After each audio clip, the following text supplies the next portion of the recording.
Hola, hola, hola. Hello, everybody, and welcome back to Can You Put Me on Guest List?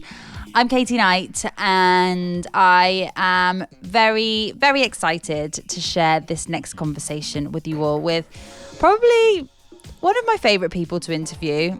I actually think he's the person that I've probably interviewed the most in my life. Yeah, he actually probably will be. He was definitely one of the first people I ever interviewed, and he's just always been so great to chat with. This week on Can You Put Me on Guest List is the lovely, talented, kind, brilliant Dan Pearce, also known as Eats Everything.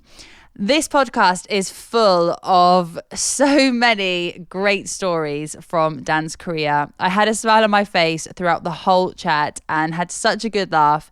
We also spoke about his latest EP, 8 Cubed, which is out now on 8 Recordings. His Quaranteam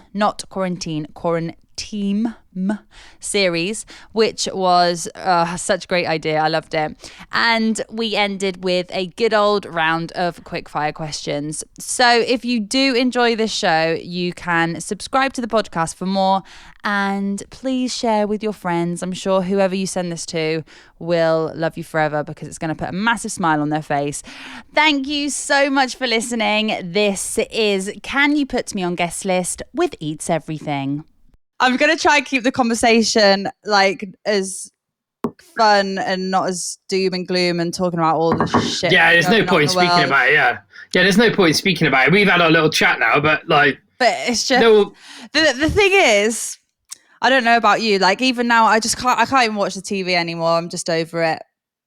I haven't read news or watched the news for years. I research things, but I don't like watch the news or anything like that. I don't. It's just also everything. There's no good news. I want to know about like a fucking squirrel, a new type of squirrel, or fucking a kid's been saved from a train track. What I don't understand is why do we never hear about happy news and happy things that happen? Because I've got this thing. I'll send it to you, and it made me not watch the news again. It's called Avoid News. It's this 18-page PDF written by this scientist who basically, working with other professors, went on this quest to tell you why you should avoid the news. Just don't watch the news, because it's totally, it goes against, you're not built to deal with it. Yeah. And they feed you all this shit, all these like little tidbits of information without actually telling you anything. You don't gain. You watch 30 minutes of the news and you just get fed all these headlines and all these little bits. But when you finish watching the news, you'll know your life is no better. You're not wiser. You don't know anything more. Worse. You've just been, you're just like feeling depressed. It's totally pointless. So I just don't watch it. And then throw social media in the mix. Yeah, I don't look at that either. I haven't looked at it for 3 months now, and I feel like 50 times better for it. I just went in. I never normally reply to people, but this morning I woke up and something's really pissed me off. And I don't even know these two people, but I just had to jump in the conversation.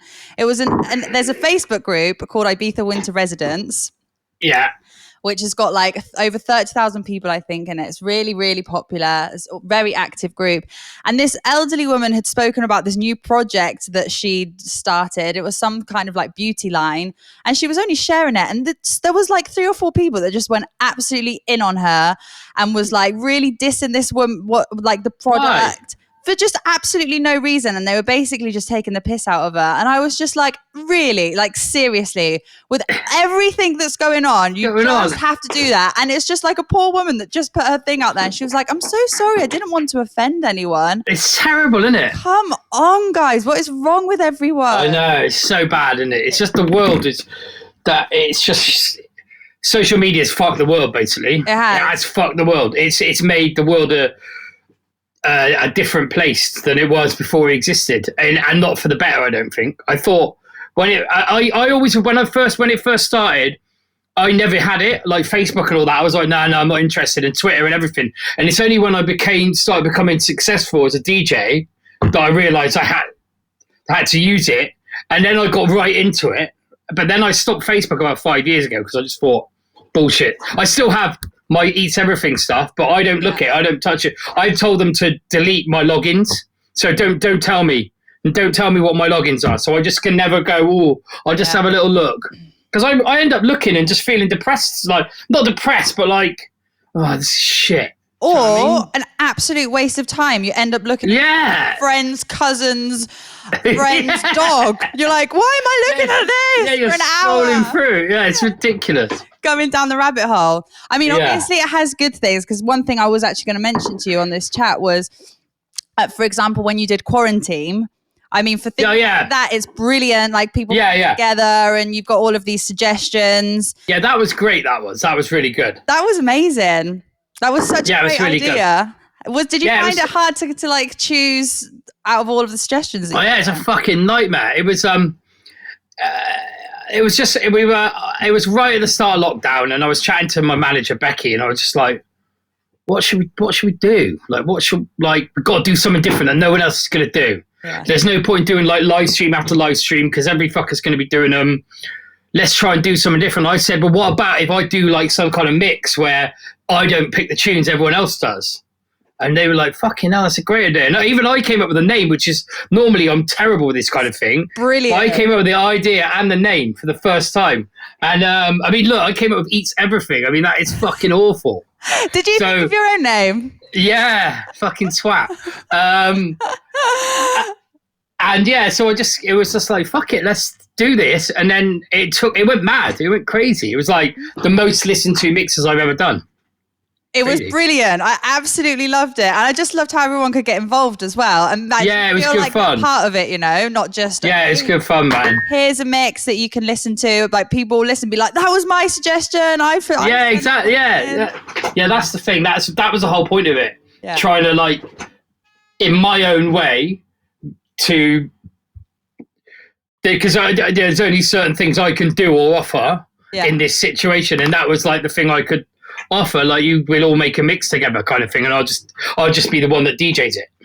It's great. Great idea. It's fucking hard work though, because you put the video out on the Tuesday at lunchtime, and then your track suggestions have to be in by midnight on Wednesday. Then all day Thursday I go through all of the tunes. The first 2 or 3 we had like 600 or 700 track suggestions. Oh my god! So I had to go through them all, and I made sure I listened to every one. And if I knew them, then great. And I must have bought like 1,000 tunes. Probably cost me quite a bit of money just buying tunes that I didn't have. But yeah, and then Friday, then I have to mix it Friday morning. Hope I don't fuck it up, and then put it out. But they all went really well actually, so it was good. What was my favorite video? The one that you had like you had lipstick on, you had through in your... Yeah, that's again. This is that doing that is purely for my own amusement. I'm not trying to like. If people find it funny, great. But I would do that shit and not film it. Do you know what I mean? So I just thought, fuck it, I'll just be a twat. The only 2 things I've got to offer are being a twat and being a DJ and making music. That's it. So. Oh, too funny. I loved when you did the carpool karaoke as well with Fat Boy. Oh, that was great. That was, I tell you what, me and Norm had such a fucking good time doing that. I'm allowed to swear, right? Yeah, you can swear. Yeah. Me and Norm had such a good time doing that. It was like when we did it, before we did it, when we were in his house, we were both like, it was actually Norm's idea. Like, no, not even his team. It was Norm's idea. And he messaged me, go, what about this? DJ in the car. I'm like, yeah, sounds good. No worries. And then when I was in the house, I was like, it should be quite fun. But then as soon as you got in the car, put the headphones on, started DJing, you're like, this is fucking, it was actually wicked. Like, both really, really having a great time. Like, when we were getting excited, we were actually getting excited. We weren't, it wasn't put on. And when we nearly drove into the fire engine, we actually did nearly drive into the fire engine. We actually did. Really did. So all real stuff. It's all real. It's all completely there. So when Norm's driving, he's looking at me, and then he's like, woo, woo, woo. And literally, we missed it by 10, 15 feet. The thing is, as well, you two together are like amazing. So you should do that again. It should be a series. Well, we wanted to, and then we were going to do another different thing. because we didn't want to be irresponsible because of quarantine or what have you, and then we just haven't had the time to. But we will do it again. We will do something. We're thinking about maybe doing like a competition where we go to like a city in the north, a city in the south, a city in the east, city in the west, and we go on a carpool, but with like 3 people get in the back, and so we have a competition. Win like an hour and a half, 2-hour drive around your city with me and him. That would be so much fun. Yeah. Could do an Ibiza special. Yeah. With the top down. Yeah, I could go through the drive-thru at McDonald's. Yeah. So you mentioned before you said you'd come up with your name, Eats Everything. Yeah. When was that? And I kind of just want to talk about your beginnings a little bit, because I don't think I've ever really spoken too much about when you first started out. So when did you come up with the name Eats Everything? I came up with the name Eats Everything in 2009. Okay. But I've been DJing since 1992. So what was your first gig like then? Let's talk about 1992. Where was your first ever gig? My first ever gig, me and my mates put on a rave at Wootton Under Edge Town Hall, which is where I'm from, a rave called Futuria when we were 14, and all the people that were our age and older, up to about 20, 22, all came to Wootton Under Edge Village Hall, and we had a rave up in the Wootton Under Edge Village Hall. And but then I did a tour like probably 4 or 5 years ago called the Eats Meets West tour. I went all around places in the southwest DJing for like 3 weeks, like 4 nights a week. Yeah. And one of the gigs I did was in Wootton Under Edge Town Hall. Oh, and it's the town where I'm from. It's like a little market town. It's like 8,000 people live there. It's tiny. And we did a little rave up in there. It's great. It was fucking funny. And but yeah, my first proper gig, like proper actual gig outside of DJing in my hometown, was I won a DJ competition in 1996. Mm-hmm. I was 16 years old, and I won a DJ competition put on by this DJ called Easy Groove.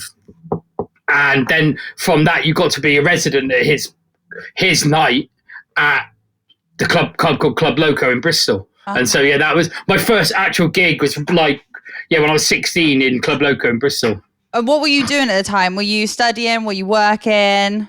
I was going to college doing an engineering GMVQ, which I failed and didn't finish. Well, didn't really need it, did you? No. Turns out no. And then what happened after that? Then I got residencies at other parties in Bristol. Party called Rip Snorter, party called Heresy, party called Scream. Scream was like my first big break, because that was like a glow. You went under the name Eats Everything here? No, I was just Dan Pearce. Just my name then. Just Dan Pearce. And then that was sort of 2000 when I got my first. When I started playing every single week, and that was my job. But DJing was my job then. I was playing with like Judge Jules and Pete Tong and Eric Murillo and Roger Sanchez and Mario Picotto. All these different big name, Carl Cox, they would all come, like it was every Friday night. And so they would all, and I was a resident DJ. And that was, I met them all, and they all obviously don't remember, but all the people that are now kind of my mates, I played with all of them. And they don't remember? Of course they do. No, they don't. I mean, really? Pete pretends he does, but Pete doesn't. That's bollocks. It's bollocks. He doesn't. That was the early sort of my early career. Really, that was when it became a job first in 2000. So before 2000, what other jobs did you have before that? Well, I was I did an engineering thingy that didn't work out. Then I was an electrician's mate, that didn't work out. And then I started DJing full time. That didn't work out. And then I became a builder. That didn't work out. Then so you had a break in between? Yeah, so I wasn't DJing full time from 2000. I DJed from 2000 till about 2003 full time. But then I just partied too much, and I didn't focus enough on going to the studio, and so never really got where I maybe could have. Yeah. Because back then, you could get somewhere just being a good DJ. You didn't have to make tunes. You know what I mean? In those days, it was kind of people made what the people that made the tunes weren't always the DJs. Whereas now, you've got to be really successful. You generally have to make tunes as well. Yeah. And I did that till 2003, and then I met my now wife. Mm-hmm. Although we already knew each other, we known each other because we went to school together.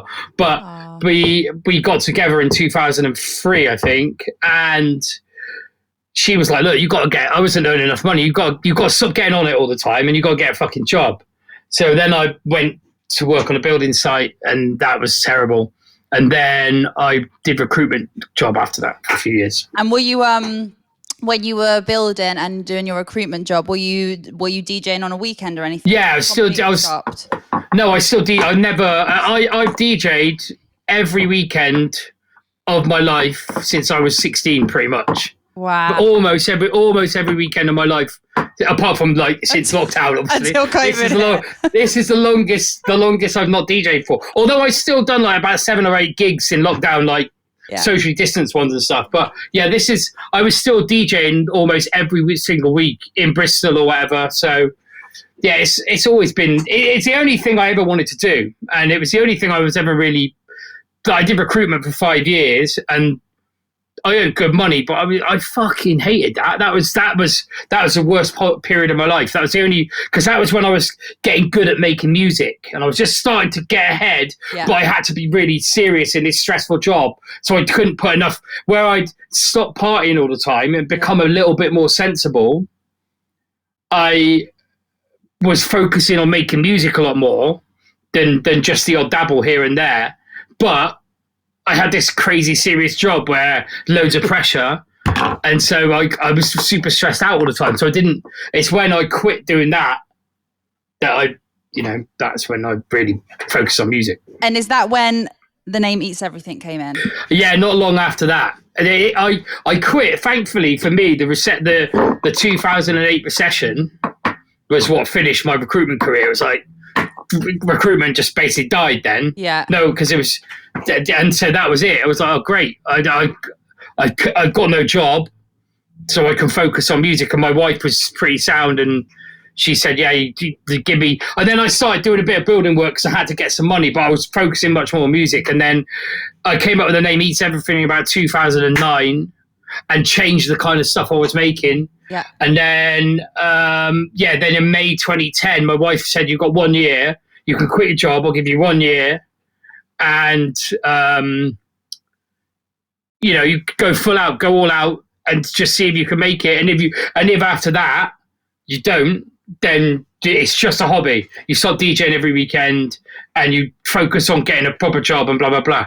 And then And then March 2011, Cats and Dogs signed entrance song, and that was it. Bang. That was it. And you said before that you think came up with this name, Eats Everything. I think it's absolutely amazing, and it just works so well with so many different things. I know, but it's wicked. Even like Cats Eats Dogs. Yeah. There's just so many ways you can use it. Yeah, it does. It works, but it's fucking. I sometimes wish I'd had a little more of a serious name. Like what? I don't know. Fuck knows. I'm terrible with names, hence Eats Everything. But it's taken me a while to be taken seriously in the... You know what I mean? It's taken me a while to garner the respect of certain peers. And it's only when they see me DJ that they're like, oh, okay. Because all you see is this name Eats Everything, a twat being a dickhead generally on social media, and then it's only when they see me DJ and realise I'm actually pretty good at it that they're like, okay, sound. And then I get taken seriously. Should never judge a book by its cover. Exactly. Right? No, I think it's brilliant. And it always works really well. I'm glad someone does. I'm sure I'm not the only one, but no, I think a lot of people do. It's just weird when you're walking down the street and you hear Eats, and you're like, what the fuck's that? And then you're, oh yeah, that's my stupid name that I gave myself. There's someone shouting at a fat bloke shouting Eats. It's like I'm being abused left, right, and centre. Do you get a lot of people stopping you in the street? In Bristol, yeah. And in London and in Manchester. Nice. And in Ibiza all the time. But Ibiza's Ibiza you go into. I generally get stopped most places I go, but not like Carl Cox or anything. Like one or two people will stop you. But I mean, I've been in airports with Carl. It's fucking mental. Is it? Like, it's fucking insane. Sat anywhere, and it's just like people are just like, that's Carl Cox. And then it literally like a queue of people everywhere you go just wanting to talk to him. It's mad. Does he talk to everyone as well? He's super friendly. Yeah. He's so nice to everyone. Yeah. And he won't. He will always take a photo. Always take a photo. He's so nice to people. I'm just like, and I'm the same. I'm nice to people, but I don't know if I had it on that level all the time. Like, fucking fuck off. I know. And plus, imagine like you haven't slept for like 3 days. Yeah. People want to speak to you. You're just like, ugh. Yeah, totally. Yeah, absolute nightmare. Yeah. It's a small price to pay, really. Yeah. It's also nice. Yeah, it is. Yeah. You, am I right in saying that during some summers you live in Ibiza and then you go back to the UK? And I've done it twice, but once properly.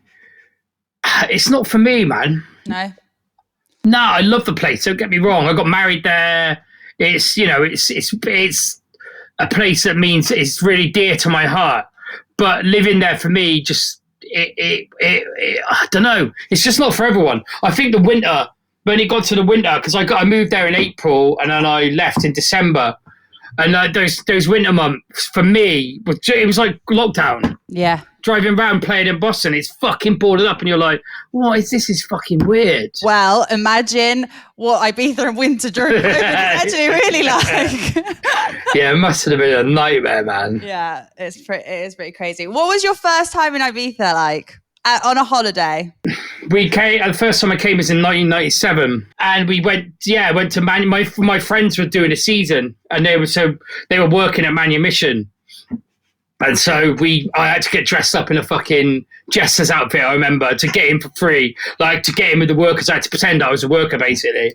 And, we went to Manumission. We went to S Paradise, to Clockwork Orange. We went to... where else did we go? Went to Space for... I don't even think it was We Love then. It's just Sundays at Space. Sundays at Space. Yeah, Sundays at Space. It was fucking... it was amazing. How much? It was amazing. Space? Yeah, it's. I mean, that last one, that final one. Me and my tour manager at the time, Ben, we were like the first DJs in there. We got in there like I remember sitting doing an interview with you about 5 in the afternoon. I didn't leave until midday the next day. It's mint. It was. We left when it finished. Oh, it's amazing. It was just it's sad. I've not even been to High. I've not even been in there yet. I've not been there. I've heard it's great though. I've been in twice. I just feel really weird when I go in because every time like you go past and you're like, oh, that's where you would go through the kitchen and this is where you'd go through the space. It's just kind of not. I used to love going through the kitchen. You felt so privileged. You did. Because you'd be when I was going there as a raver, because I'd be going to Ibiza like almost every year from 1997 onwards, and you'd go there and you'd be walking around the back of the terrace and you'd see people come out the door of the terrace booth, the new terrace booth, and and you're like, how are they? Where are they going? They must be really important. And then all of a sudden you're one of the ones doing it. It's just like, this is amazing. You're like, excuse me. Yeah, pardon, I'm coming through. They're important people. And then, now obviously, I don't know. I've not been to High, but I've heard it. I've heard the sound's great. I've heard it's really good. But it's just when you go to Ibiza, especially when you've got kids and stuff like I have, I don't get a lot of time to actually go there. I go there, I DJ, and I leave generally. Yeah. So I don't get to spend. Out. Yeah, so I'm not gonna. If going to High isn't on the high on my list. Excuse the pun. List of things to do. Well, I'm not DJing there. Do you know what I mean? Yeah, absolutely. What about your first gig in Ibiza? My first gig in Ibiza, I think.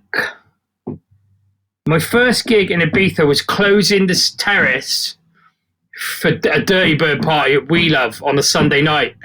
I played the last set, and I think that was my first gig. I think I can't, because I know, it was definitely that. It was like 2012. 2012. Yeah, 2012 was my first. I'd done other gigs in Ibiza, in bars and shit.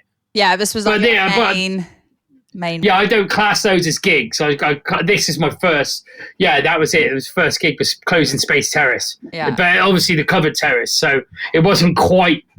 But the covered terrace was still brilliant. It was amazing.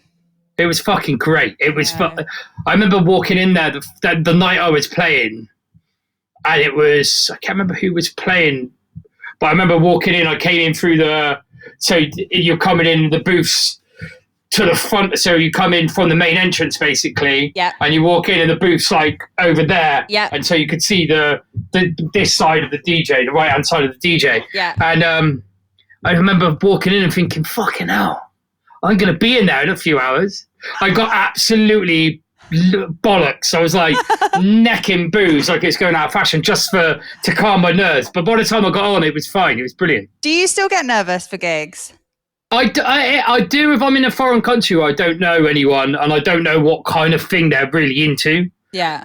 That's the only time, really. If I'm playing like at Elro or I mean, not Elro, any part of Resistance, yeah. If I'm talking Ibiza, if Elro or Amnesia in Ibiza, it's the opposite of nerve to me. It's excitement. Amnesia for me is like, it's my favourite club in the world. It always has been. Yeah. I loved Space, but Amnesia was always the one for me. It was that's where we went. That in Ibiza, we went to that first time. We went to Space and we saw Thomas Bangalter playing DJ. It was the best set I've ever seen in my life. DJing on the Sunday at Space. Wow. It was fucking unbelievable on the old terrace where we were on like the kind of the right hand side. If you're the DJ looking out, we're on the sort of right hand side raised bit. Yeah. And it was just unbelievable. And then the 2 days later we went to Amnesia for Cream, and Thomas Bangalter was on the terrace there playing on the terrace, but in the old terrace where the booth was in the middle, it was outside. The booth used to be in the middle of that little triangle. Yeah. And there was like 5 people dancing to him. What? It was mad. And we'd seen him 2 days ago on the Space Terrace, absolutely like destroyed, like the best thing I've ever seen. And this was 1997? 1997. So this is when Homework had just come out. So it's when Daft Punk were like, bang, yeah. like insanely massive, and he killed, like absolutely destroyed Space. And then literally 2 nights later, I'm stood like as close to me and my computer screen are, just watching him DJ, and there's no one else. You could get right up to him and there's like 5 people dancing, me and my mates. It's mad. It was like, what the fuck is Thomas Bangalter there? Wow. Because it was Cream, obviously it was the trance thing. Yeah. We went to see Thomas Bangalter because he was so good at Space. But yeah, it's mad. It was just like, That's fuck crazy. me, I can't believe there's no... It's crazy that even Thomas Bangalter's DJ to no one in his life. And he's probably done it hundreds of times. Yeah, absolutely. Do you know what? One thing that I really wish that I would have been able to see was Amnesia Terrace without when it was open air and it didn't have the roof. It was amazing. I mean, this... when I went in 97, it was different to the one you see in the early 90s again. Yeah. But this, when it had no roof, was fucking... I know. It's fucking great. And the booth was right in the middle of the room. Yeah. In this weird little sort of... I think because the Amnesia triangle, the pyramid, Yes. it was kind of like that. Yeah. And it was... I only went to their... I think, when did they cover it? I think they covered it in like 2000 or 90. I think it was early 2000s. Yeah. And then I went there a few times when it was open air. But yeah, Amnesia was always the one for me. And that's the place I don't get nervous. That's the place I'm like, I cannot wait. Especially when I get to play all night long in the main room at Elro. That's fucking... Oh, yeah. That's the one. Because it's not like... I love Elro. I absolutely love it. I love it with all my heart. And I love those guys. But sometimes the spectacle... Yeah. When you're DJing, especially in the main room at Amnesia, sometimes the spectacle doesn't overtake the music, but it distracts the ravers from the... Yeah. Can it be off-putting for you? No, I totally embrace it, but I just think that the atmosphere can sometimes, not always, can sometimes, especially in Ibiza, because people are going to see Elro, to go and see, which is amazing. I've got the opposite of anything against it. I think it's fucking wicked. Yeah. But just as a DJ, it can sometimes mean that the atmosphere is a little bit less, and most DJs who play at Amnesia for Elro will say the same thing. Yeah, that it's still better than most gigs you'll ever play, but it's not the same as playing in the Terrace booth. Yeah, and Amnesia. But then in the main room for Elro City, where you play all night long, they didn't really have any of the decor, and it's just the DJ and the music and ravers, and it fucking goes off. Yeah, and it goes off from like you start at 11. Is it 11 or 10? Maybe 10. I think it started just getting earlier, didn't it? Yeah, I think you start at 10 and you go on to like 7:38, and by like 11:30 it's fucking packed and it's booting off, and you're just like, this is and you sort of like, even like last year when I was doing it, you just like, I'm in control of Amnesia Terrace. Amnesia main room, probably the best sound system in the world. I'm in control. Yeah. And I get to do this for 9 hours. It's amazing. That must be such an amazing feeling. Yeah, it's amazing. When was the first time you played with Elro? First time I played Elro, I think, was at Row 14 in about 2014. But it was totally different then. Yeah, it was still all the craziness. But it was maybe 2013 actually. But it was just the music. It was just this amazing Sunday night, the Sunday daytime after party. Yeah. It was. I remember walking in and thinking, "Fucking hell, this is nuts!" And it was amazing. And then I played the first year of Ibiza that it started getting popular. Yeah, before it started, when it was just starting to become like noticed globally. Do you know what I mean? Yeah. But it was still not like selling out every week. But yeah, they're just great guys, man, who just have the like fully honest in their heart. Absolutely. They're doing it for the party. They're making money, but they're not doing it to make money. They're doing all this mad shit for the party to make it as fun and as ridiculous as possible. I know. And it just like the history behind that family and how long it's been going on for is insane. I know, it's mad, yeah. Did you meet Andres Campo at Elro then? We met at Elro somewhere, I don't know where, but we just immediately hit it off as mates because he's just an idiot like I am.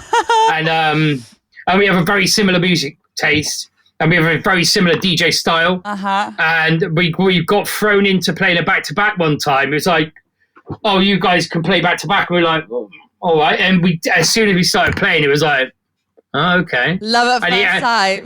Yeah, and he was the first person I played back-to-back with ever, I think, where I felt I really met my match. And I don't mean that in an arrogant way, but I DJ in a certain way, and I DJ in a certain style. And other people that I DJ with don't play like I do, so it can be not off-putting, but it can just be, it doesn't always work.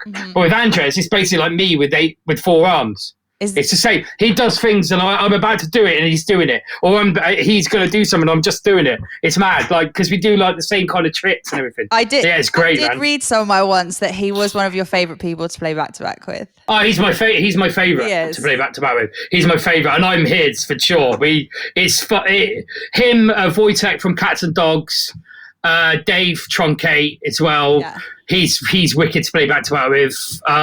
Scream, I love playing back to back with Scream. Patrick Topping. They're probably my 5 that I enjoy. They're all for different reasons. So with Scream, it's just a fucking laugh. Do you have to go, by the way? Or do no. Okay. Cool. No, I don't know what they want, but... Oh, I thought you said somebody has to come into the studio. No. It's just they were coming and ask me something. I don't know what. Because the studio is actually closed. The building's closed. Right. But I can come in because I pay to rent.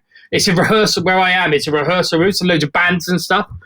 So, but that is closed to the public. But I have a studio that I rent here full time, so I'm allowed to come in. So I don't know. They're obviously coming to tell me some COVID-related bollocks. Probably. Are you tapping your foot, or can I hear something else? No, that would be a band you can hear. As you said it, I was like, I think I can hear that. Yeah. There's bands all over. There's like 12 rehearsal rooms, so there's like loads of bands all day long. It can be quite off-putting when you're trying to make music. I can imagine. But you're like, oh, I didn't make this. Yeah, shut up. Just going back to Andres, how did 8 come about, your label? We basically, I wanted to start a techno label. to showcase the kind of techno that I love, the kind of more groovy, rolling kind of techno, rather than as much as I love like drum code style of techno and Charlotte DeWitt kind of techno, it's not really the kind of techno I play. Mm-hmm. And it's kind of the kind of techno that I play is, and what Andres does as well, is it kind of like stems from the kind of 90s techno, like Advent, Dave Angel, that kind of stuff, but like a modern take on it. And there are labels that were doing it, but we wanted to do it in our own way and try and sign and put out music that we really, really love. And I just said to Andres, do you want to do this with me? Because I think two heads are better than one. He was like, yeah, of course. So that's how it came about. And it's gone really well so far. It's been really, really, just really, really well received. And amazing. It's doing great, man. I'm really quite happy with it, to be honest. It's a real labour of love. And with Edible, I stopped Edible over the lockdown period because I don't know why, but with 8 we just kept it going because it's just people are buying it, and yeah. You mean you stopped it like you've paused it for now? Paused it, yeah, not stopped. Pause. Just paused it until not stopped. Pause. Pause. Did you call it 8 because what you just said before, that you feel like you had 8 arms when you were playing back to back, or did I just make that? Do you know what? That was one. No, that's one of the reasons, and it's also because of eat edible 8, as in I ate something, but then a play on words, and because me and Andreas have 4 limbs each, so it's 8. It just kind of worked. Yeah, I like it. Yeah, it worked. It's how it fits in with Eats Everything. 8. Yeah, just a sneaky little nod to it, but a subliminal nod, if you will. So speaking of 8, congratulations on 8 Cubed, which was released November the 6th. You wanted to release this back in June, but then obviously COVID hit. May. We're going to release it in May. May the 6th, I think. But then obviously, and then it just. But yeah. So you decided not to release it then, but you've decided to release it now. So what kind of made you change your mind and do it now? Well, because we thought COVID would be over by then, so we put all the wheels in motion, and then it was like we can't stop again. Yeah. So then we thought, fuck it, let's just do it, and it's gone really well. So it's been well received by the more headsy people. Do you know what I mean? Yeah, you can hear them. I can hear them. Yeah, it's been well received by lots of different people. So yeah, I'm happy. Yeah, it's good. It's Did it feel weird releasing this now with clubs closed and stuff? Yeah, a little bit, because I hadn't really played many of the tunes and haven't got any footage of me playing them in clubs. You know what I mean? Yeah. Whereas with Miss Honey and with all the ladies, which I released, I had like years worth of footage and loads of stupid crap to go with it. But then with techno, you don't really. I don't know, especially this style of techno, which I'm not trying to. Yeah. These aren't hit records. These aren't records that are going to get played on radio, and they're underground club records. So yes, I probably should have waited, but at the same time, fuck it. No. You can play them when COVID's over. We can play them, and it just gives them a bit more of a shelf life. Absolutely, and people need new music, even if we're just at home right now. So yeah, totally. So we've got Pump, Beat, Trade, Sprint, Moan, Shade, Voice Note, and Wreckage. They're the names of the tracks. Yeah, that's correct. Were there any names that you were contemplating to use that didn't make the cut? Well, they were all different. They were all the name differently initially, and then I thought I'd try and be a bit techno and have them all, like, apart from Voice Note and Wreckage. I think that's it. They're all 1-syllable adjectives. They're all adjectives, but they're just Voice Note and Wreckage are 2-syllable adjectives. I don't know why. It just seemed like because 8 Cube, because it's the 8th release on my label 8, and there's 8 tracks. So because of the mathematical aspect of that, I thought try and be a bit concise in the naming of the tunes. Yeah. And then Voice Note, which is probably the most popular one, is all samples of Felix the House Cat's voice notes from WhatsApp. I love it. Him talking nonsense on my phone. Yo, brother, what's up, man? All that. He sounds so cool. I'm like, mate, I'm gonna sample one of these one day. He's like, yeah, bro, it's cool. Do whatever, man. Did you tell him then, or did you? Yeah. I told him I was gonna do it at some point. And then I just had about 20 of them. And I was like, oh, there's got to be some shit in here. This chick at the Apple told some of you are DJing tomorrow, man. Put me on the guest list. It's like, it sounds like it should be in a tune.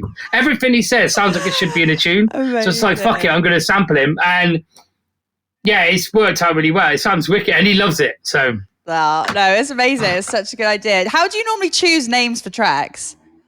I normally just call them whatever and then sticks. I'm not sure how important track names are, to be honest.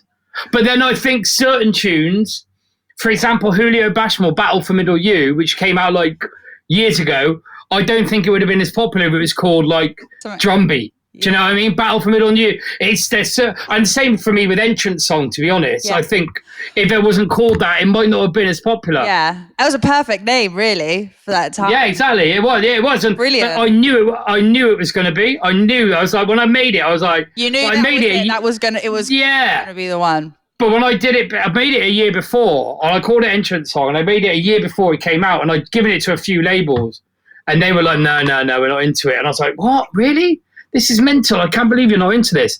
And then, yeah, when Cats and Dogs, they heard Jay Flip playing it, and they were like, what's this tune? And then they signed it, and then Claude Von Stroke mailed me like the next day going, I want to sign this tune. I was like, no, you can't. This has gone to them. And then I was like, what the fuck? All of a sudden, I got the two people I was trying to get to my music to. They're now fighting over my tune. Oh, how amazing.